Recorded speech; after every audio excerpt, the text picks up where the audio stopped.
Bonjour à tous, c'est ravi de vous retrouver pour ce nouveau numéro de l'Expresso de Rassemblimo. Vous le savez, on est mardi, il est 9h02.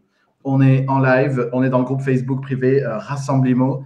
Je suis super content de vous retrouver après une petite pause d'une semaine, une pause Covidée, mais on est de retour.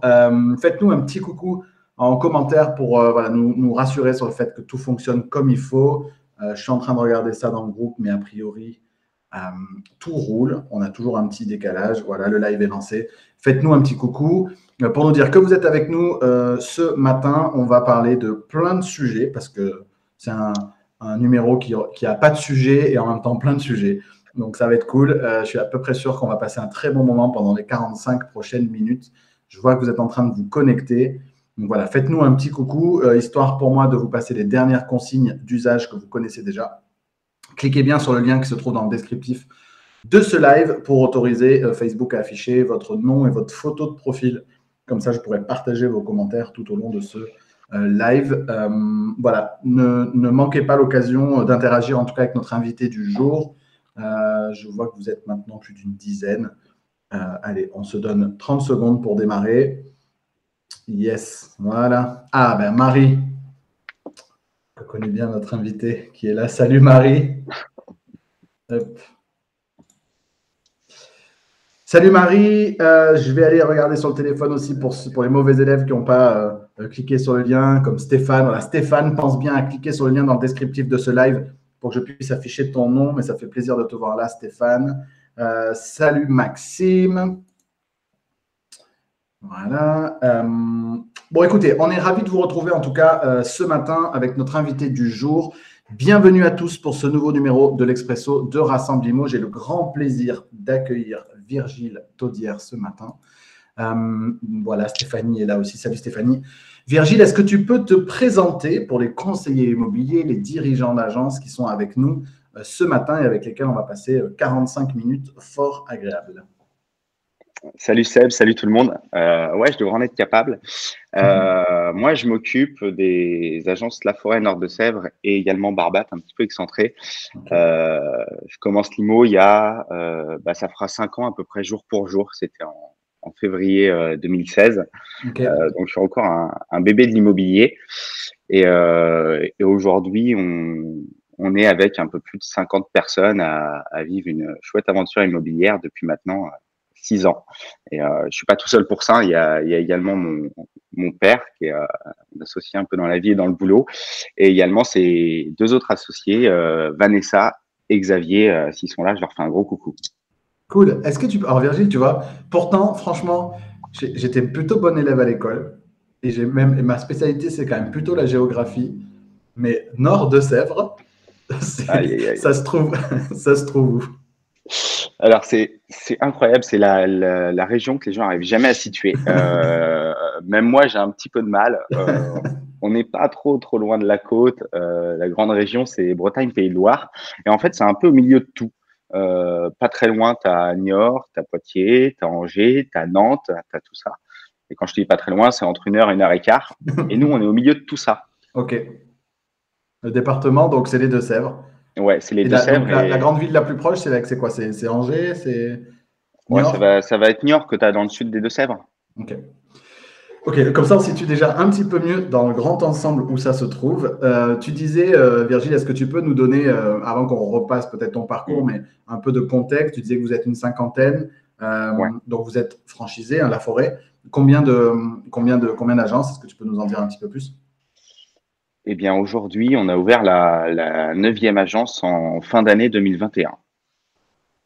Donc 9 agences sur un territoire d'à peu près combien de kilomètres en tout? C'est large parce qu'en fait, nos agences qui va les séparer, c'est entre 15 et voire des fois 30-40 kilomètres. Donc, Ok. on est vraiment sur la moitié nord du département. Le nom, c'est vraiment notre identité. On est en milieu assez rural, mais Ouais. on en est plutôt fiers. On est assez Voilà. content de pouvoir faire des choses cool là-bas. Cool. J'en profite pour dire bonjour. Salut Stéphanie, salut Boris, salut Antonio, Julie. Voilà, vous continuez de nous rejoindre pour ce numéro. Virgile, tu disais 2016.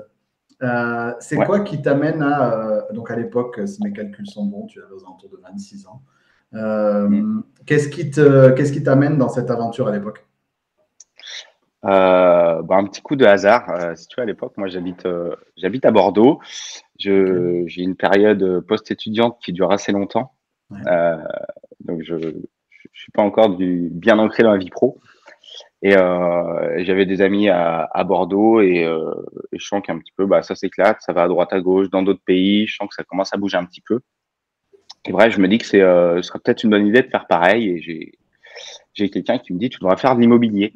Puis vu que je suis allez, je me décide assez vite sur des coups de tête. À ce moment-là, j'appelle mon père, qui venait juste de passer, de franchiser ses agences La Forêt. D'accord. Et je lui Donc dis, lui était déjà écoute, dedans. papa, ouais, il était déjà dedans. Et je lui dis, écoute, papa, je vais faire de l'immobilier à Paris. Je me dis, Paris, ça doit être cool, c'est une grande ville, je vais aller là-bas. Et là, il me dit, me connaissant un petit peu, bon, c'est bien, fils, mais tu veux pas venir faire un petit stage d'une semaine, voir comment ça se passe? Je te passe les détails, mais ça fera 5 ans que je suis en stage maintenant, en retournant au pays. Et à cette époque-là, du coup, il y avait la structure, ça ressemblait à quoi, du coup, en 2016? La structure, c'était une très belle structure, assez familiale, mais un petit peu plus modeste. Il y avait 4 agences, tout juste La Forêt. Et je crois qu'il y avait ouais, une dizaine de personnes à peu près. Ok. Qu'est-ce qui fait, c'est quoi selon toi les ingrédients d'une structure? Je sais que vous êtes pudique, mais d'une structure qui passe de 4 à 9 points de vente en 5 ans, de 10 à 50 collaborateurs. C'est quoi en fait les ingrédients? Alors c'est peut-être ton arrivée, c'est ton stage, peut-être, c'est peut-être plein de choses, ou pas que, ou sûrement que ça y joué beaucoup, mais c'est quoi en fait les ingrédients qui font qu'à un moment donné, quand on a une structure immobilière, on arrive à se développer rapidement? Ouais, je crois qu'il y en a plein. Faut avant tout avoir très envie. Euh, Ouais. faut avoir envie de travailler. Parce que Mmh. c'est beaucoup de travail, mais quand tu le fais avec de la passion et que tu adores ce que tu fais, tu le vis pas comme du travail, quoi. Tu te lèves tous les matins, tu as la pêche, tu vas à fond. Faut beaucoup de résilience parce que c'est dur. On en parlait juste avant. Tous les modèles d'hypercroissance où ça va très vite, c'est des modèles qui sont assez exigeants, qui Mmh. demandent de s'adapter en continu. Et puis, et tout simplement, il faut avoir envie de bien faire, je crois. Quand tu veux développer un service, un produit, n'importe quoi, faut avoir envie de le faire bien, plutôt mieux que la moyenne, et d'apporter un vrai plus à nos clients. Je crois que c'est ce qui nous a toujours drivé, c'est de travailler sur la qualité de service qu'on a été capable de donner à nos clients. Alors, je dis pas qu'on est parfait du tout, mais on a toujours eu cette envie de faire mieux, de faire plus et de le faire plutôt bien. Surtout dans l'immobilier, parce que moi, quand j'arrive, je suis un bébé, je sais pas ce que c'est un bail, je sais pas ce que c'est un compromis. Je découvre une agence, ça me parle chinois. Et par contre, j'ai vite ce sentiment qu'il y a beaucoup, beaucoup, beaucoup à faire pour, entre guillemets, dépoussiérer l'immobilier. Et puis en plus, je crois que c'était la bonne période pour le faire. Mmh. Justement, donc tu arrives toi, tu arrives en 2016, donc ce que tu nous dis là, c'est que tu fais une forme de, même si tu le verbalises peut-être pas comme ça, de rapport d'étonnement, en fait, avec ton regard, entre guillemets, naïf de je débarque et je découvre. Et Mm. pourtant, tout de suite, tu vois déjà des manques quelque part, il y a des choses sûrement qui te marquent. C'est-à-dire qu'au-delà de la compétence propre du métier, tu constates qu'il y a des choses qui peuvent être améliorées, etc. C'est quoi tout de suite, toi, que tu vois et qui te saute aux yeux? Alors, les 3 trucs qui me viennent tout de suite sur lesquels j'ai vite voulu travailler, c'était tout ce qui était l'environnement un petit peu informatique, outils. D'accord? Euh, on a vite switché tout ça pour avoir plus de fluidité, être plus réactif et puis se servir des outils, que ce soit pas une contrainte, parce que il y a 5 ans, même encore aujourd'hui, je pense dans beaucoup de boîtes, l'informatique, c'est une contrainte. Ça met Ouais. du temps à s'allumer, ça sauvegarde pas, ça bug, il y a des virus, enfin, c'est encore actuel, d'autant plus dans l'immobilier, je crois. Donc ça, on veut vite le travailler. Euh, les réseaux sociaux aussi, on était assez absents à ce moment-là. Et moi, en fait, en quittant Bordeaux, j'avais une petite boîte où je travaillais juste avec les réseaux sociaux. C'était une boîte de blanchiment de dents à l'époque. Et Ouais. toute ma clientèle, je la sourçais depuis les réseaux sociaux parce que je faisais ça de chez moi. Ok. Donc, j'avais commencé un petit peu à travailler ça, sans grande ambition, mais je me dis qu'il y a beaucoup à faire là-dessus en immobilier. Donc ça, c'est là que naît la page La Forêt Nord de Sèvres, un petit peu cette identité en même temps. D'accord. Donc, on travaille beaucoup ça. Et le truc qui me choque le plus, c'est les photos.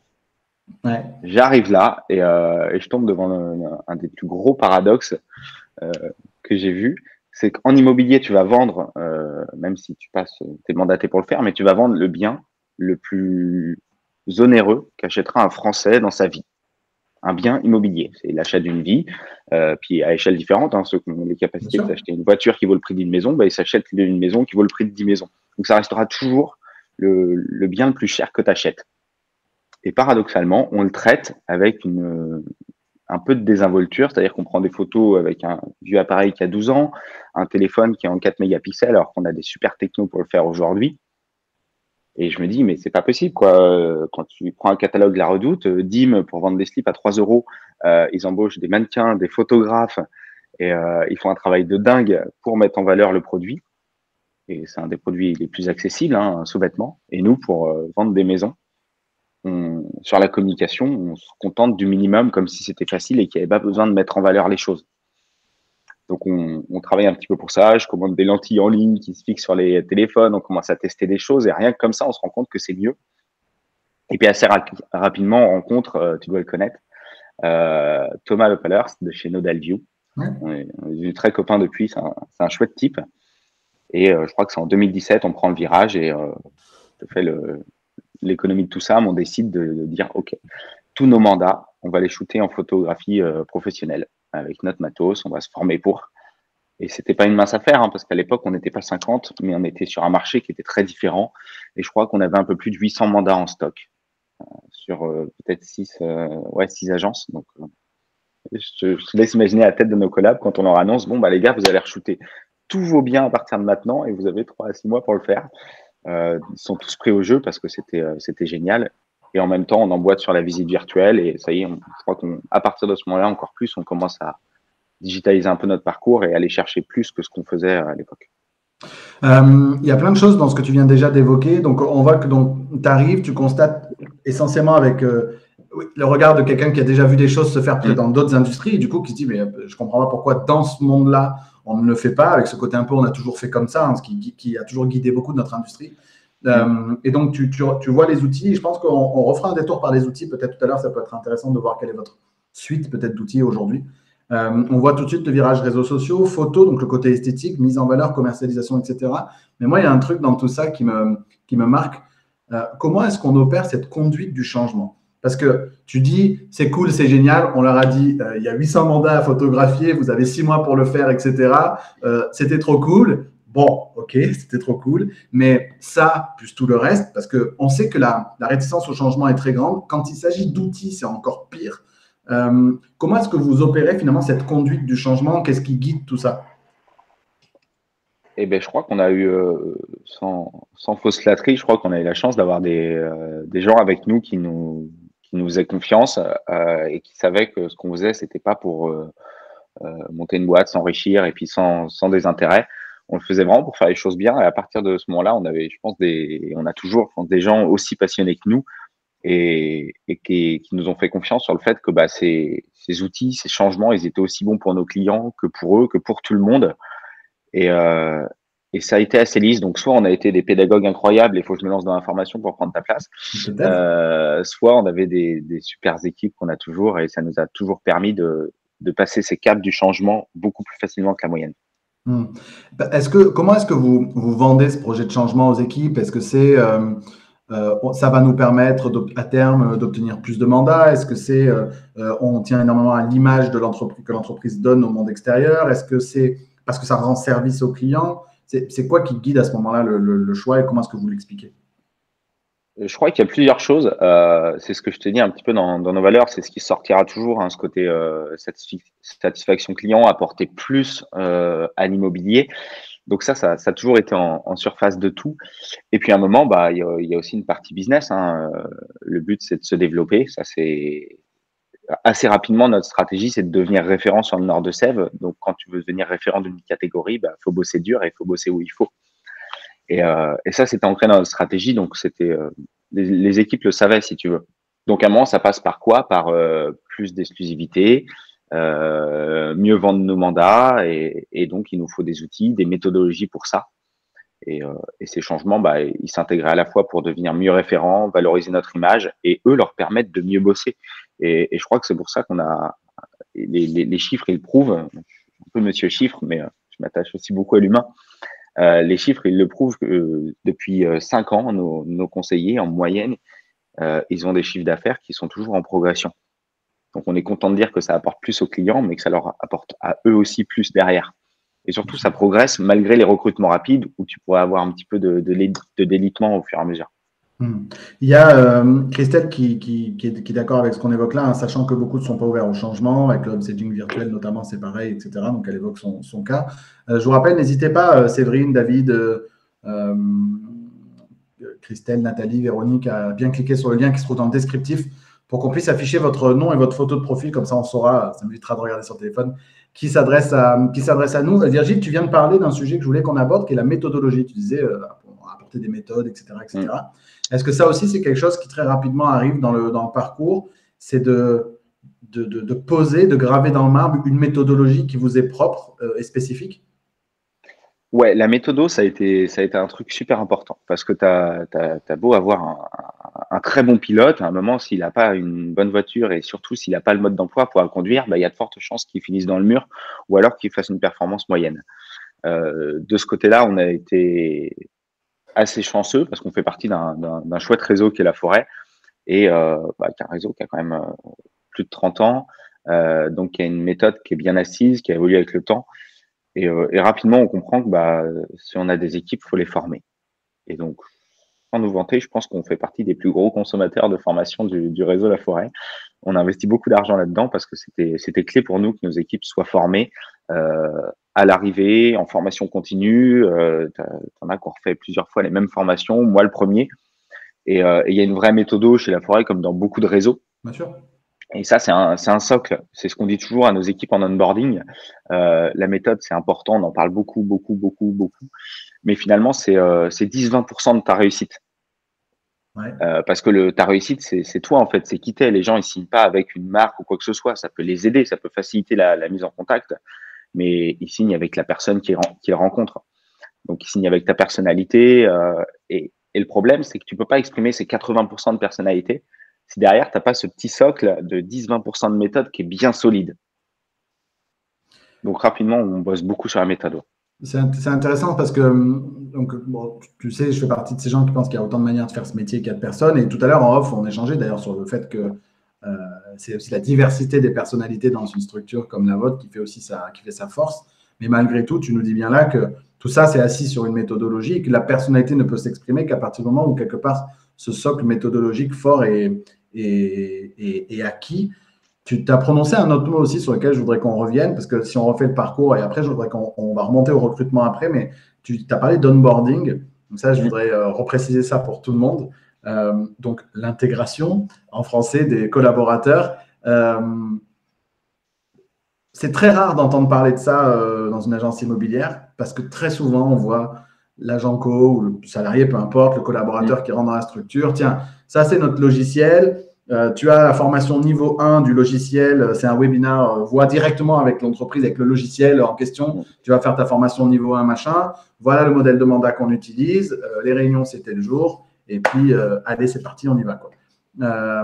C'est quoi, tu as parlé de l'importance de l'onboarding. Comment est-ce que vous intégrez finalement les collaborateurs? C'est marrant que tu abordes le sujet parce que autant je suis super persuadé que c'est important, une bonne intégration. À la fois, je sais qu'on a beaucoup travaillé là-dessus, mais ce qu'on fait aujourd'hui, c'est peut-être bien, mais c'est encore à quelques années de ce que j'aimerais qu'on puisse proposer en matière d'onboarding. Mais toi, un onboarding type, ça va être beaucoup d'impatience. J'en ai nos collabs quand ils arrivent, ils vont passer 2-3 semaines, un mois, voire peut-être un peu plus, juste en observe. Donc ils rongent leurs freins, ils vont pas sur le terrain, ils s'en observent, ils découvrent la culture de l'entreprise, le monde immobilier, ils accompagnent les collaborateurs existants, ils passent du temps en agence, ils font un petit peu de formation en ligne parce qu'on a pas mal de modules d'e-learning, mais globalement c'est ça. Une fois qu'on arrive à la fin de cette période d'observe, ils partent 7 jours à Paris, donc une fois 4 jours, une fois 3 jours, pour apprendre une méthodo. Ils partent au siège de la forêt en formation. Et là, ils vont apprendre une méthode vendeur en premier. Une fois qu'ils reviennent, ils peuvent travailler les vendeurs. Un mois après, ils retournent en formation acquéreur et ils peuvent travailler les acquéreurs. Et puis, au milieu de tout ça, on a pas mal de formations, souvent qu'on anime, moi, mon père ou les équipes qui sont avec nous. sur la photo, les visites virtuelles, comment se servir des outils. Parce que ça aussi, on n'a pas parlé, mais c'est un gros sujet. Il y a beaucoup d'outils dans l'immobilier, mais souvent ils sont exploités à 10-20% parce qu'on ne sait pas s'en servir. Et même les dirigeants, les franchisés, les patrons, ils n'ont pas suffisamment de connaissances pour la déployer à leurs équipes. Donc c'est ça aussi un onboarding. Et puis c'est avoir deux, trois goodies qui sont à ton image. Ouais, c'est se sentir intégré. Et dès que tu démarres, bah, tu es dans une équipe. Tu as le maillot et tu es prêt à y aller. Et puis en plus, tu es impatient d'y aller. Et quand tu es prêt à y aller, bah, tu as les outils, tu as les méthodes et bah, c'est parti. Combien de temps ça prend pour toi pour que ce collaborateur-là, finalement, il soit relativement autonome dans son activité, autonome et à l'image de ce que vous aimeriez qu'il produise? Ça prend combien de temps?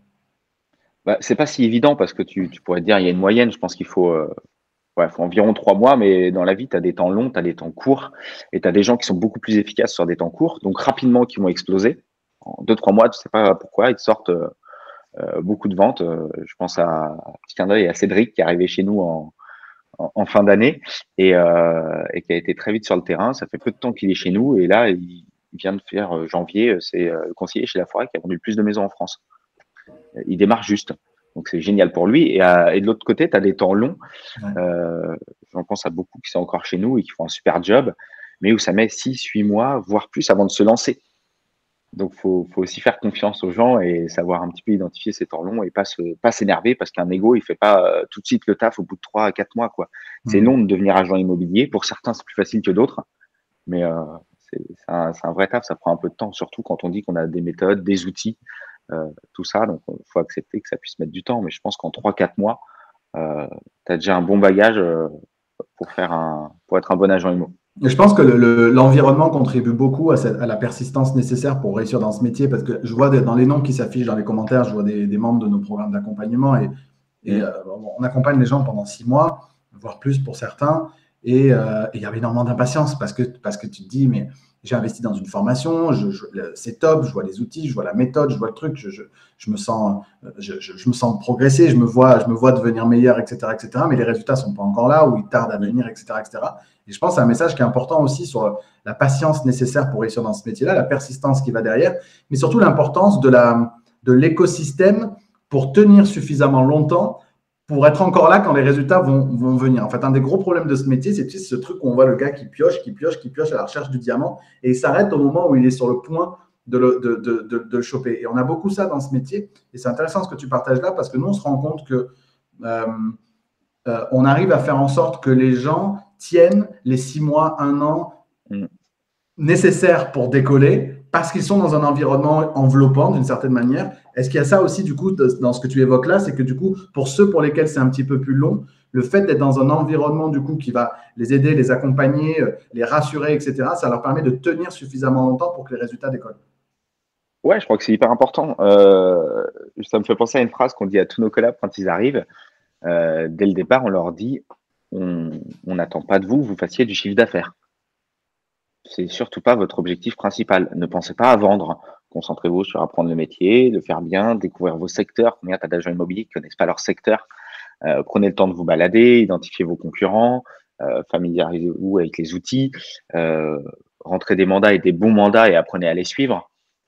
Ça aussi, on en parlera. Le suivi, c'est quand même la grosse maladie des agents, mais je crois qu'on a. C'est pas que de la faute des agents. On a des chouettes outils pour ça.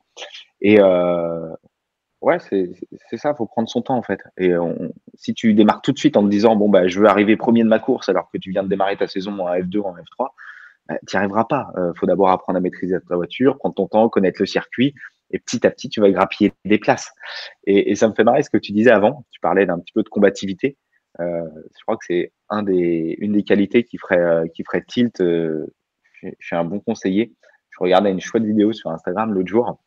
C'est un mec qui racontait qu'il avait appelé plus de 20 fois un client avant de signer un deal. Et dans l'immobilier, tu as cette vraie tendance avec les petits diamants où bah, tu appelles 2-3 fois un mec en pige, ou tu relances 2-3 fois une estime, alors que c'est au bout t'en parlais dans une des formations, je crois, au bout du 7e point de contact, que tu arrives à closer. Et tu en as tellement qui s'arrêtent juste avant. Et c'est cette résilience, cette combativité qui est ultra importante. Faut jamais abandonner parce que de toute façon, tu n'as pas perdu tant que le client il t'a pas dit non. Carrément. Justement, sur cet aspect suivi, tiens, puisque tu en parlais, Tu disais qu'il y a des chouettes outils pour ça. Euh, Quels sont les outils que vous avez au-delà du logiciel métier, s'il y en a au-delà du logiciel métier? Parce que j'entends à demi-mot dans ce que tu disais tout à l'heure que déjà, si on utilisait 80% des capacités des logiciels métiers qui sont mis à notre disposition, quels qu'ils soient, hein. Il y a les 4-5 plus gros logiciels métiers, on ne va pas les citer là, ce n'est pas ça le sujet, mais on s'aperçoit surtout que parfois on leur fait un procès, un délit de sale gueule, alors que pour la plupart d'entre eux, ils ne sont pas utilisés à plus de 10% de leur capacité. Donc, est-ce que déjà, ce suivi il passe par la bonne utilisation du logiciel métier et plus une suite d'outils qui vient par-dessus ça? Ouais, les outils, il faut apprendre à s'en servir, ça c'est essentiel. Et puis, il faut pas chercher aussi à faire tout faire aux conseillers. Rapidement, ça a été un dépend de notre stratégie, c'est qu'on a des assistantes commerciales. Alors, je leur fais un gros coucou, ce sont des assistantes commerciales, ce ne sont pas des secrétaires, c'est très, très, très différent. C'est des vrais piliers de l'agence immobilière. Et, et elles accompagnent beaucoup les négos parce que tu peux pas demander à un négo d'être bon en informatique, en saisie, en suivi, de tout faire. Et le négo parfait, ça n'existe pas. On en parlait juste avant. Donc, faut arrêter de tout leur demander. Faut plutôt les aider à capitaliser sur leurs points forts et venir rééquilibrer là où ils sont un petit peu moins efficaces. Donc, tu as les logiciels métiers, tu en parlais, il y en a beaucoup qui permettent de faire beaucoup d'actions automatiques, de mettre ce qu'il y a dans ta tête sur un ordinateur, sur un espace. Ça, j'en parle souvent, la disponibilité mentale, c'est un des critères essentiels. Tu as beaucoup de conseillers qui explosent, de gens dans toute leur vie qui explosent parce qu'ils n'arrivent pas à mettre ce qu'il y a dans leur tête sur papier, sur des to-do list, sur des logiciels, et ils sont obligés de penser à tout le temps. En résultat, tu penses la nuit, tu dors plus, tu penses quand tu te couches, tu passes quand tu rentres voir tes enfants, ta femme, ça marche pas. Et côté organisation, un petit peu outil, ouais, on a fait des choix forts depuis quelques années. Un gars que tu connais très bien, Fred. Ouais. Avec Scorimo, on bosse beaucoup avec depuis 2 ans. Ça a été un vrai changement parce que tu apprends à monitorer tes appels. Aujourd'hui, tu vas dans plusieurs agences, tu sais même pas si ton ego il décroche, tu sais pas ce qui se passe, lui-même il sait pas à quelle hauteur il décroche. Aujourd'hui, je suis assez content de voir que nos conseillers peuvent mesurer eux-mêmes leur taux de décroché et savoir s'ils sont plutôt réactifs ou pas. T'as un vrai management de l'appel et ça, c'est une culture qualitative qui vient se greffer petit à petit dans le quotidien. Quand leur téléphone sonne et qu'il y a marqué Scorimo, ils savent que c'est un client. Et du coup, je voudrais t'arrêter là-dessus. Ouais, non, je vais t'arrêter là-dessus, juste sur Scorimo très rapidement. Du coup, donc, côté utilisateur, côté négo, c'est une chose. Vous, côté direction, c'est un outil, j'imagine aussi, de mesure de la performance des portails immobiliers, mesure de la performance des supports de communication, etc., qui permet des arbitrages. Vous l'utilisez beaucoup pour ça aussi? Ouais, bah en fait, aujourd'hui, on y voit beaucoup d'avantages et c'est un des points forts du multipoint de vente, c'est qu'à un moment, ce qui n'est pas utile sur une mono-agence qui fait un chiffre moyen, bah, les défauts, tu les vois moins. À un moment, quand tu es en multipoint de vente et que tu multiplies le nombre de ventes, le chiffre d'affaires, bah, le moindre petit problème, il est ultra visible. Ouais. Et donc là, bah, quand tu dois dealer pour 500 annonces déployées sur plusieurs sites qui coûtent une petite fortune aujourd'hui, bah, tu as intérêt à pas te tromper. Donc aujourd'hui, oui, on sait que bah, tel support, il va nous rapporter 12% de nos contacts, mais qui nous fait faire 18% de nos ventes. On sait qu'en tel mois, on a eu tant de contacts en appel et tant de contacts par mail. Donc, on est capable vite d'analyser si le nombre de contacts est comme ça ou comme ça, et pas de se baser sur cet élément terrible de l'agent immobilier. C'est en ce moment, c'est calme. Hein. Ouais, c'est calme. Ouais, le marché, je le sens pas. Il est pas là. Mais c'est pas une critique, mais c'est l'excuse numéro 1 de l'agent immobilier. Ouais, puis c'est les a priori, les croyances qu'on a tous, qu'on peut toujours dans plein de sujets différents, etc. Et cette difficulté qu'ont les collaborateurs souvent à assumer leur part de responsabilité, mais c'est tout à fait humain. Donc là, ça vous permet de monitorer. Et du coup, en plus de mettre en place des actions commerciales derrière, c'est ça? Du coup, moins de contacts acheteurs, on va mettre tel en place, tel truc en place. Il y en a un peu plus, mais on a moins de stock, on met telle action en place. Ça s'anime, du coup, tout ça? Bah, ça s'anime parce que tu connais à l'instant T comment fonctionne ton marché. Donc tu sais, tu vois ton nombre d'estimes qui bouge et c'est un autre avantage du multi. Quand tu multiplies par 9, tu sais à un moment dessiner une tendance. Donc on sait dessiner les tendances de rentrée de mandat, d'estimation et à la fois une tendance sur le nombre de leads qui arrivent, le nombre de leads de nouveaux contacts. On va répondre à la question de Maxime, justement, tant qu'on est sur ce sujet de contacts. Maxime nous dit quel est le délai de réponse sur une demande d'info d'un bien? Donc, parce qu'avec Scorimo, du coup, vous pouvez le mesurer. Ouais, on peut le mesurer. Bah, écoute, en janvier, pour donner une petite idée, Maxime, à 67%, c'est immédiat. D'accord. Donc, ça veut Et dire que donc, sur le tiers restant, ça prend combien de temps en moyenne? en moyenne, on est, je dirais, autour de 4 heures en temps de Dans la rappel. demi-journée.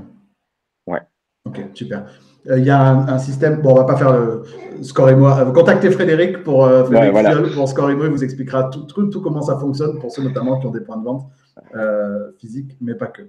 On parlait justement de ce suivi, donc le logiciel métier, Score et moi. Est-ce qu'il y a d'autres choses? Il me semble que tu as évoqué le sujet de l'automatisation derrière. Est-ce que vous avez des choses qui permettent d'automatiser des tâches à faible valeur ajoutée, notamment? Bah, je pourrais t'en citer 1000 des outils. Aujourd'hui, on bosse plus, on bosse sans papier, tout est stocké en cloud, tous les documents sont signés électroniquement, tout passe dans le logiciel. Donc, on limite, on évacue complètement ces tâches à très faible valeur ajoutée où tu vas stocker des documents dans les placards, perdre 12 minutes à chercher le dossier de Madame Michu. Alors, Madame Michu, je sais pas d'où elle sort, mais tu la connais. De Madame Michu dans tel placard, appeler tel client pour savoir ça. Enfin, on va essayer tu le ressens plus au quotidien. Tu ne les vois plus les bénéfices de tout ça. Tu t'en rendrais compte si tu allais dans un environnement où il n'y avait pas tous ces outils. Où là, ça te ferait tilt, mais c'est quoi ce bordel? Pourquoi je mets un quart d'heure à faire ça? On va essayer de limiter toutes ces tâches à faible valeur ajoutée. Moi, je m'intéresse un petit peu au monde des startups et plus globalement à l'entrepreneuriat, les nouvelles boîtes. Je trouve ça assez intéressant. Et puis, c'est surtout qu'à chaque fois, c'est des modes de pensée et de voir le client très différemment. Donc, bah, ils développent un peu des outils qu'on peut, je pense, assez efficacement greffer à des boîtes un petit peu plus classiques, un petit peu plus mainstream. Et dernièrement, c'est quoi qu'on a implanté? C'est Slack. Slack, c'est une plateforme de communication pour les entreprises. Et donc, ce qui fait qu'on n'a plus de cahier des messages papier ou même via le logiciel métier. Tu es au téléphone avec un client, tu notes le message, tu tagues la personne, elle reçoit une notification en instantané. Et donc, si c'est le client qui va être appelé maintenant et que le négo travaille, bah, il peut rappeler tout de suite.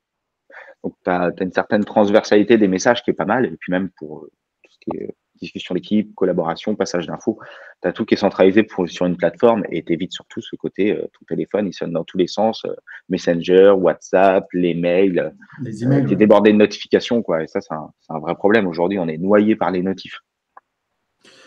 Tu parlais je sais que tu as évoqué tout à l'heure en off un autre outil aussi que vous allez bientôt intégrer. Ce sont effectivement des outils qui sont beaucoup utilisés dans le monde des startups. Moi, je vois un mouvement arriver là-dessus. On accompagne notamment une grosse structure, plutôt côté Bretagne actuellement, qui est en train d'intégrer des outils genre HubSpot.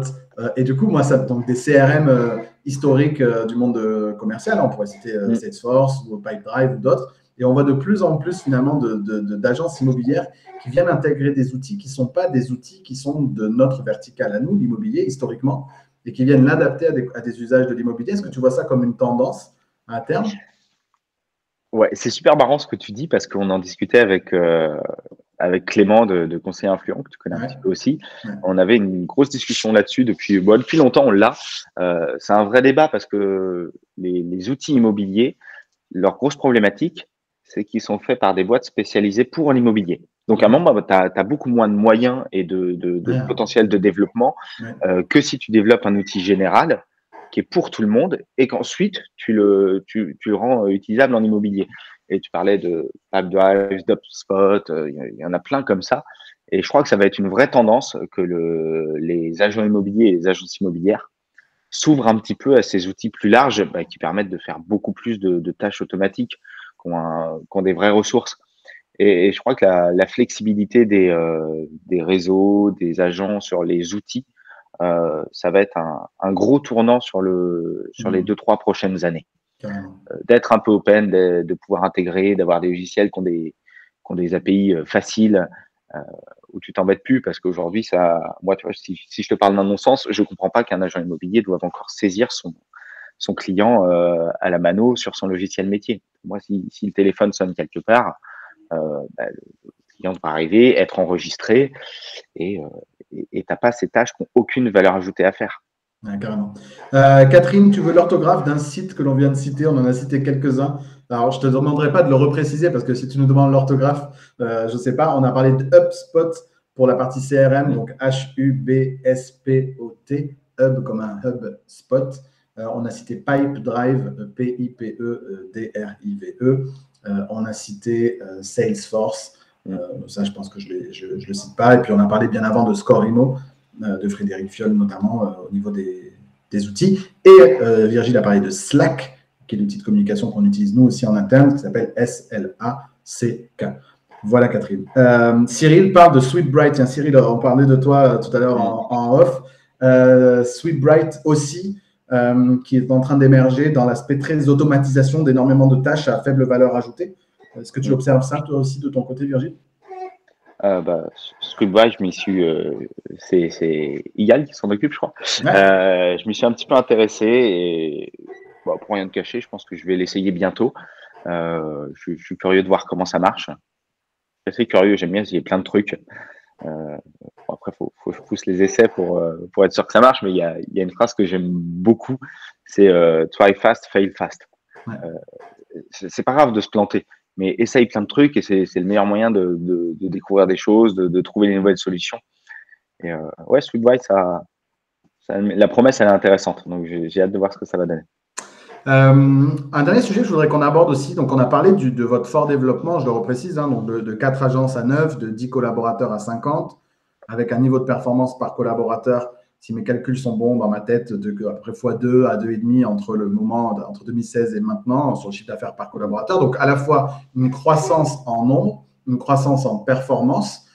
Comment est-ce qu'on fait pour recruter des collaborateurs et de les faire performer? On évoquait tout à l'heure en off le cercle vertueux de je source des candidats, je sélectionne les bons, je les intègre. On a parlé de l'onboarding tout à l'heure. Formation initiale, on en a parlé notamment pendant ces 3 mois. Formation continue, fidélisation à long terme. Comment est-ce qu'on fait tout ça? Et si on commence par la première brique, la brique du recrutement. Recrutement, c'est quand même the sujet pour les agents immobiliers. Ouais. C'est une vraie difficulté, je crois, pour les agences immobilières. Un petit peu moins pour les réseaux de mandataires qui sont super efficaces là-dessus. Il ne faut clairement pas leur enlever ça.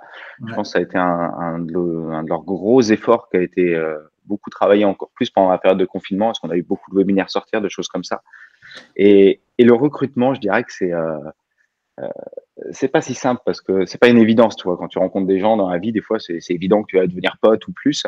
Et le recrutement, c'est pas du tout ça. T'es souvent surpris. Moi, je me rappelle qu'on a rencontré plein de gens sur lesquels, au début, on s'est dit, bon, c'est pas super évident, là, tu vois. Et je pense qu'ils se reconnaîtront. Et aujourd'hui, c'est devenu des super agents immobiliers, des gens qui étaient paysagistes, qui bossaient dans le monde de l'industrie avant, qui n'avaient rien à voir, quoi. Et pas de formation commerciale, pas apparemment plus d'appétence pour le lien humain. Et à l'inverse, des fois, des gens qui se disent, mais lui, ça va être un tueur. Et puis, finalement, pas tant que ça. Donc, tu es toujours surpris en recrutement. Faut pas s'attacher au. En fait, c'est comme les négos avec les clients. Faut pas avoir d'a priori. Faut pas avoir de préjugés. Faut un petit peu creuser avec les gens, laisser leur chance.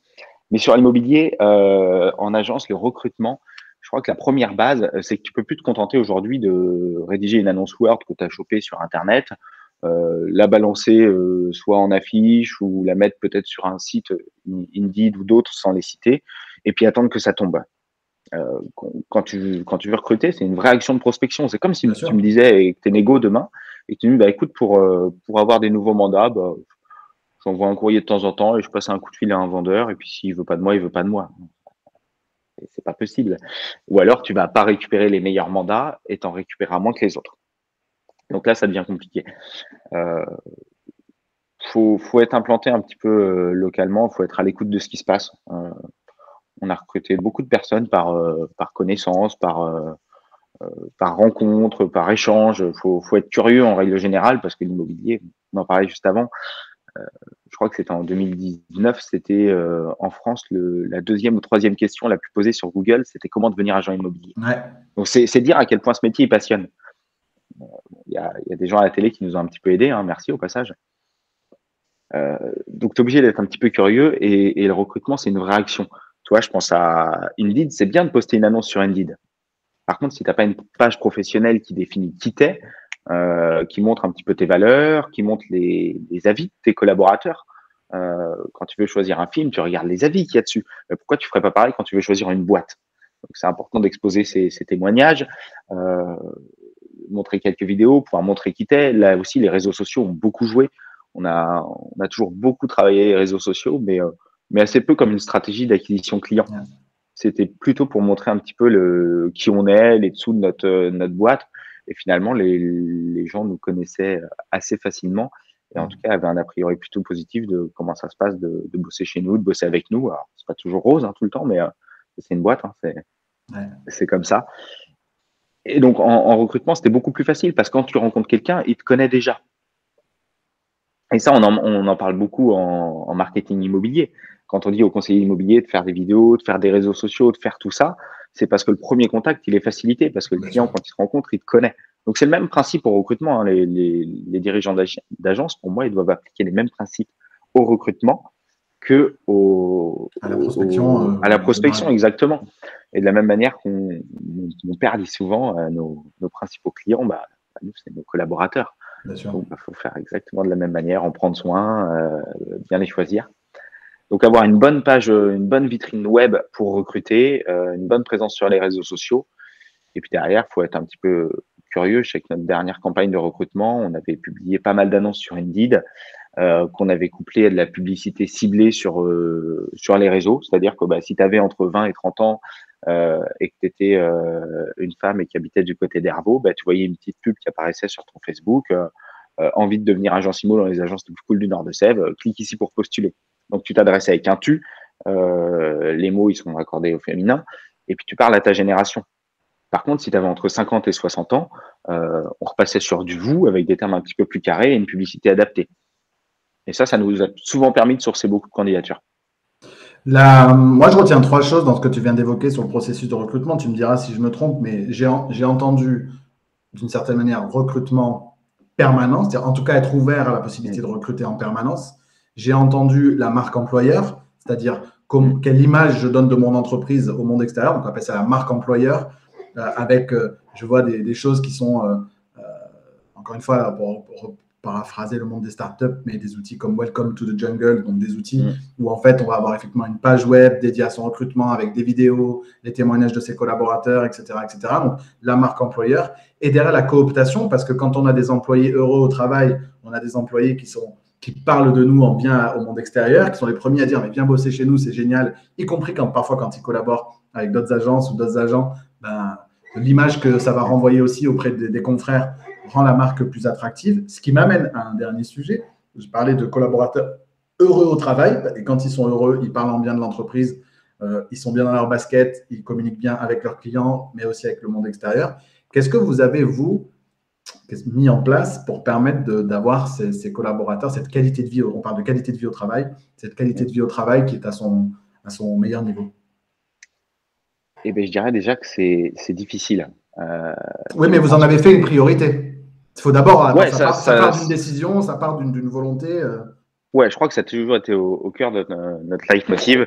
Euh, Dès le début, on a voulu que nos équipes aient des chouettes outils, plutôt en avance sur les autres, qu'ils aient de meilleurs moyens que la moyenne, sans dénigrer les autres pour autant, mais qu'ils aient de toute façon un meilleur environnement pour s'exprimer, pour mieux gagner leur vie, pour mieux atteindre leur objectif de vie, que ce soit mieux travailler pour travailler moins et avoir plus de temps pour la famille, ou celui qui a envie de cartonner, il pourra. Moi, je suis fier de dire qu'aujourd'hui, dans nos équipes, on en a beaucoup qui sont classés parmi les meilleurs performeurs de France. Euh, on a Michael qui a fini premier négo de France chez La Forêt, c'est juste énorme. Et de se dire que ça peut arriver dans nos petites communes rurales, c'est top. Donc déjà, on a toujours eu cette volonté d'avoir un bon environnement de travail et des bons outils. C'est une base. Si tu donnes pas les moyens de travailler à tes équipes, ça va être compliqué. Et après, la qualité de vie au travail, c'est un vrai défi et ça a pris toute une autre dimension post-confinement. Post-confinement, les gens ont réfléchi plus, les entreprises se sont réinventées et puis on a pris conscience qu'on passait beaucoup de temps au travail. Que les gens qui étaient en télétravail, finalement, maintenant, ils ont aussi envie de revenir au bureau, mais pas avec les mêmes attentes. Parce qu'ils ont envie de retrouver l'ambiance, que ça se passe bien, en fait, qu'ils soient heureux de venir au travail parce qu'ils ont compris que c'est essentiel pour eux d'aller au travail. Et donc, il faut beaucoup travailler ça. Je crois qu'on a toujours été. Ce qui nous a beaucoup plu, c'est ce côté un petit peu famille. Euh, on est ensemble et c'est dur à tenir quand tu grandis vite. Ouais. Donc, parce que c'était facile quand on était 10, 12. bah, tu te retrouvais vite à aller prendre l'apéro avec un collab à la sortie de l'agence, à déconner, à passer plus de temps avec. Quand t'es 50, ton temps, il est très diffus. Bien sûr. Donc ça a été un des gros défis. Et je crois que on a aussi mis beaucoup de cœur à passer des moments chouettes avec nos équipes. En 2019, on est tous partis, on est partis en Corse pendant 3 jours, mais pas quelque chose de bling bling. On a dépensé des fortunes ou quoi que ce soit. Non, non, on était dans un complexe assez modeste, mais on a passé du bon temps, on a partagé des moments. Et encore une vidéo qui tourne de tout ça. On va essayer de le refaire dès que possible parce que c'est vrai que quasiment les 2 dernières années, elles ont été assez compliquées. Ça a été des vrais défis pour les entreprises ces 2 dernières années Carrément. de garder ce lien des événements parce que tu es perpétuellement dans la décision s'il va te tomber un confinement ou pas. Donc ça, on a vite envie de remettre le grappin dessus. Mais je crois que globalement, pour une bonne qualité de vie au travail, de toute façon, c'est difficile. Mais tout ce qui permet d'exposer, c'est difficile. Faut juste l'admettre. Mais je crois qu'il faut juste avoir envie de prendre soin de tes équipes, euh, de passer du temps avec eux et de comprendre que de toute façon, euh, si toi tu t'en vas, bah, demain ils continueront de faire le job. Si eux s'en vont, toi t'es plus rien. Donc faut en prendre soin. C'est eux qui font le taf au quotidien tous les jours sur le terrain, qui font un taf qui est pas facile. Donc si on peut rendre leur environnement de travail beaucoup plus agréable, faire en sorte qu'ils ont les bons outils et qu'ils soient fiers de porter la petite étiquette de ta boîte, que tu sois franchisé, indépendant, mandataire, n'importe quoi. Mais moi, j'ai envie que nos équipes, quand elles sortent sur le terrain, elles aient leur doudou de la forêt et qu'elles soient pas en train de cacher le logo, tu vois. Qu'elles soient plutôt fières de le mettre au point de le mettre le week-end quand elles sortent de chez elles. Et vous avez mis des moyens spécifiques pour ça? Est-ce qu'il y a quelqu'un qui est spécifiquement sur ce sujet de la qualité de vie au travail? Eh ben, j'ai l'impression que tu poses une question dont tu connais la réponse. Je sais pas. Des fois, je fais semblant pendant ce podcast de découvrir des trucs, tu sais. Ouais, ça a été un des gros tournants. On s'est vite aperçu que on avait du mal à gérer tout ça. En fait, on trouvait plus le temps de prendre assez soin des gens. Et pourtant, c'est nos équipes et ça nous fait horriblement chier de ne pas pouvoir passer autant de temps qu'on voudra avec eux et de s'occuper d'eux. Donc, on a réfléchi à ça, sauf que, on en parlait avant, hein, tu n'as pas de mode d'emploi qui te dit quand tu as une boîte immobilière avec 50 collabs, qu'est-ce qu'il faut faire pour que tout se passe au mieux possible.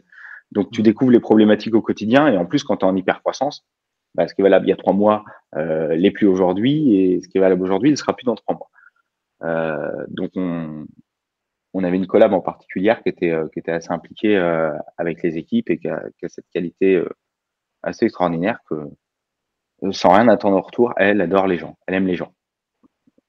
On avait besoin d'un petit peu de soutien sur la partie euh, RH, créer du lien avec les équipes. Donc on a créé un poste partagé entre une fonction RH, ressources humaines, et happiness management, le mot qui est un Ok. petit peu à la mode, mais qui veut juste dire s'occuper des gens. Donc, vous avez une Donc ça, on ressource travaille. dédiée à ce sujet-là.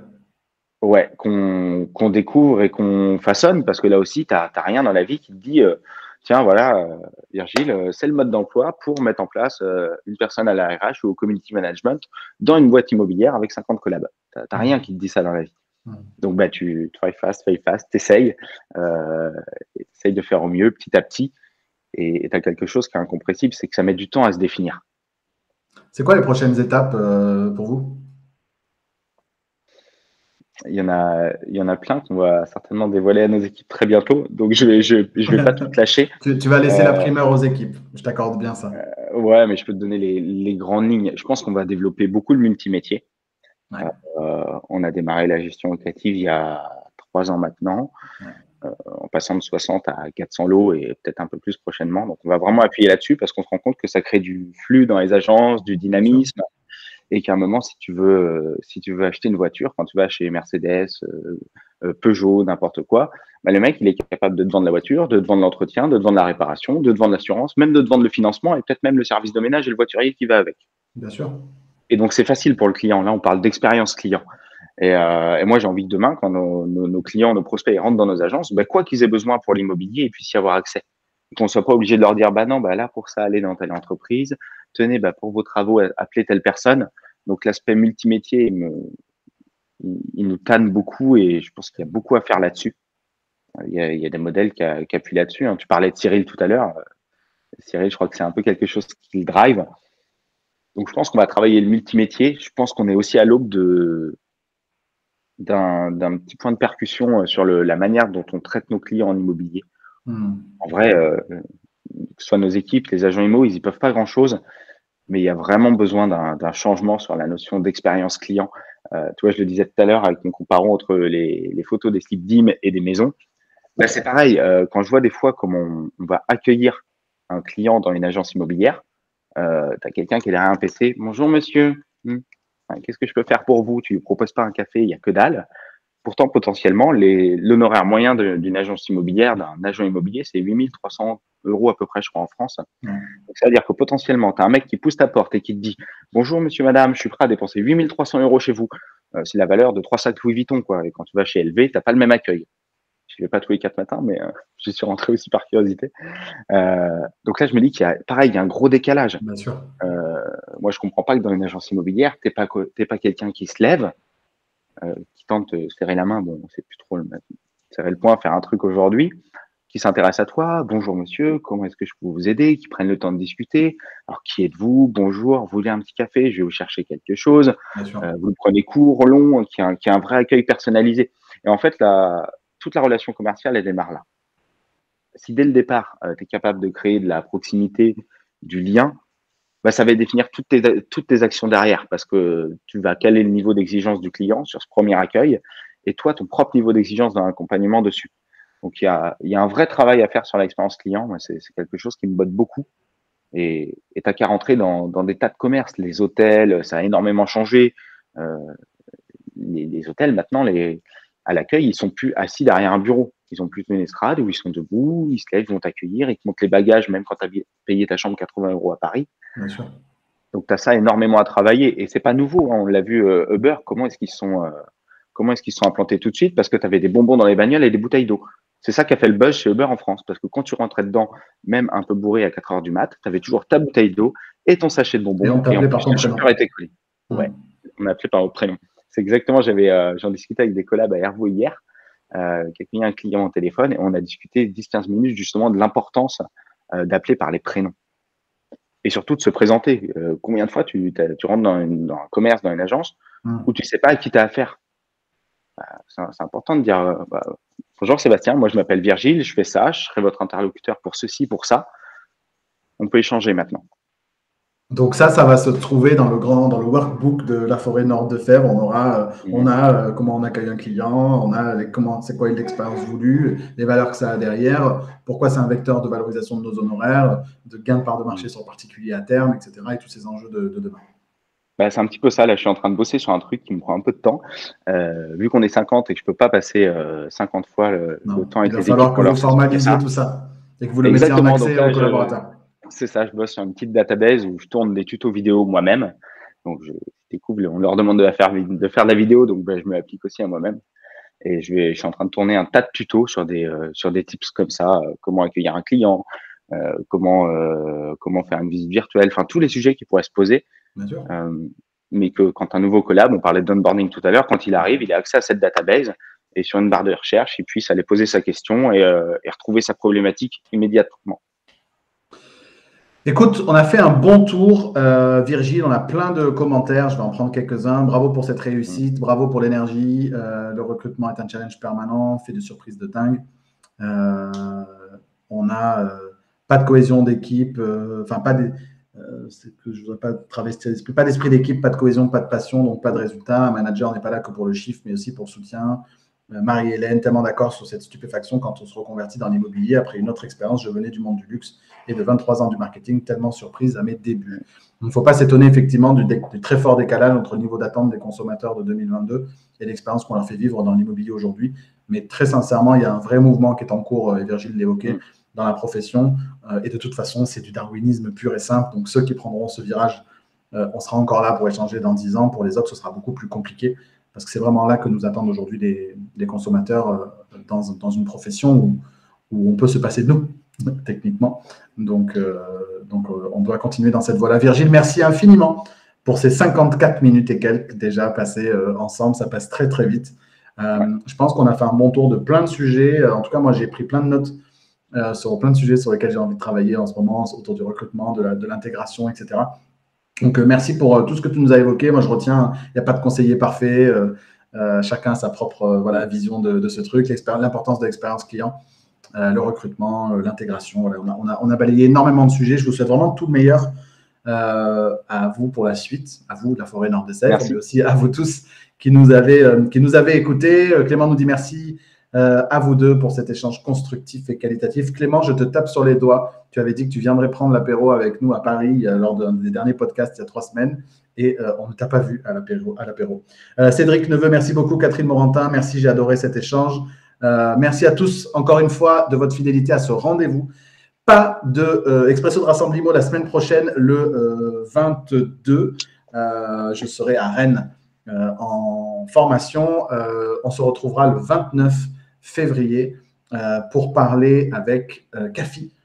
Kafi, qui est une conseillère qui a fait de 0 à 250 000 euros de chiffre d'affaires dès sa première année. Elle nous partagera tous ses meilleures astuces. Et puis, la fois d'après, on parlera publicité Facebook. Donc, pas mal de sujets intéressants dans les semaines qui viennent. Virgile, merci infiniment pour le temps. On se dit à très bientôt. Et merci à tous pour votre fidélité.